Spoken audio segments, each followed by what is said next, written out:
Interestingly, in Australia, we've had, and I'll put this, that's the second part there, we've had quite massive increases in the power and wealth of the middle and upper classes and the elderly.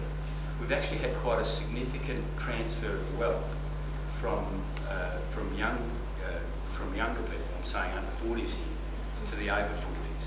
So when Howard talked about a number that ever complained to him about rising property values, what we've actually seen in Australia is a whole generation get excluded from the long-standing Australian dream that everybody should be able to own their own home. That's quite a profound change. If you look, let's look 15 or 20 years ahead, you'll have an ageing generation with a generation who's either living at home or would like to live at home because that's the way they can survive. And you think about the tensions that will occur in family units about wealth transfer or lack of wealth transfer.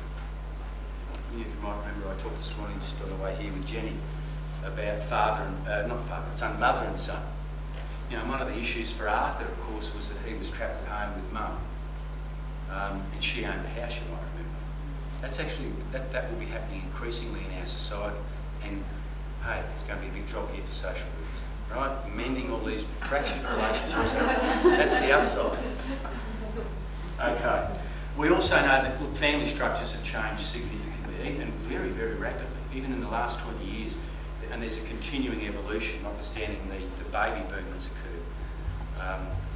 And the Treasurer's sort of trying to claim as part of his, the baby bonus. I'll come back to that, actually, that's a good point to bring out there. And the other thing is that there's been quite significant gender role realignments. Some of which we don't, some of which haven't panned out yet. And for example, there's quite a bit of sociological study at the moment about professional women, and about professional women having difficulty finding partners, male partners. And what are the social repercussions of that and the realignment in gender roles? It's interesting stuff. That said, social work must always operate from a societal mandate. And with those sorts of profound changes in society, what we find is the social mandate for social work has been changing. And at the moment, it's not really clear what that is.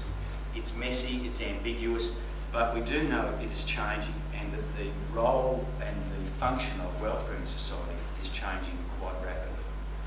And therefore, so will social work's job. Some of you may have seen that one I just like. I think that's part of the current federal government's approach to welfare, isn't it? The bludger danger, and it's certainly onto disability pensioners at the moment. Okay, let's look at some of the structures and the changes there in the delivery of welfare. Okay. First and foremost, welfare has become increasingly politicised. What I mean by that is that there is a lot of political debate about how welfare should be delivered and in which forms it should be delivered. And there's quite an ideological struggle at the moment about that, certainly in political spheres, but also that transfers through to the way program and policy debates are occurring. I would argue this, that generally speaking, and there are some important qualifications, but generally speaking, when you look at across the field, welfare now is seen far more as a rational technical regulator and inspector and disciplinarian, rather than what it used to be, which is the practical moral helper. And that's quite a profound change. Right, so we're employed for our technical ability, and in particular as a disciplinarian, rather than as a helper. Secondly, there's an increased focus, and some of this comes from some work that David Howe did in Great Britain, especially in the mid-90s, an increasing focus on what people do rather than why. Now, some of us might see that as a bit differently, as that there's been a shifting focus away from psychosocial, a broad and a holistic psychosocial assessment to a very narrow risk assessment of what people are doing and what they have potential to do, rather than why they do it. And I've said here too that there's a key human service role now in what's called responsibilisation. In other words, assisting people to become more responsible for getting themselves up out of the mess that they're in. We've also had some quite profound changes in human services organisations. The rise in the discourse and the power of managerialism has been significant. Again, I was talking about Don Watson's book that covers some of the notions of the change in language and the importance of that.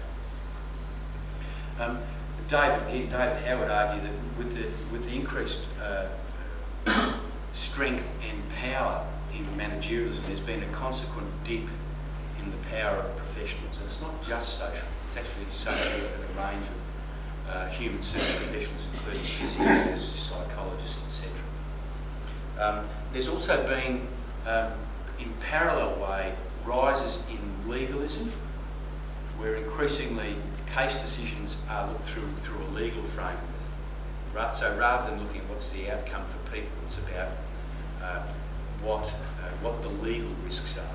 And the third part there is about risk management. Risk management now dominates. I actually think it isn't risk management, it's actually what's occurred, and there are some writers on this about risk, the risk society. I think it's actually become more of a risk-averse paradigm, where decisions are made not for what's best for clients or even for society. It's about trying to reduce the so-called risk. That's then led to lots of organisations being unwilling to take risks. And I think that's quite a profound point, because when we're working with people in a dynamic and uncertain and messy way, our lives, none of our lives sort of go according to plan. I think John Lennon said, life is what happens while you're busy making plans. Changing people and helping people to change is not straightforward. In fact, it's quite uncertain, and sometimes the best results you get is when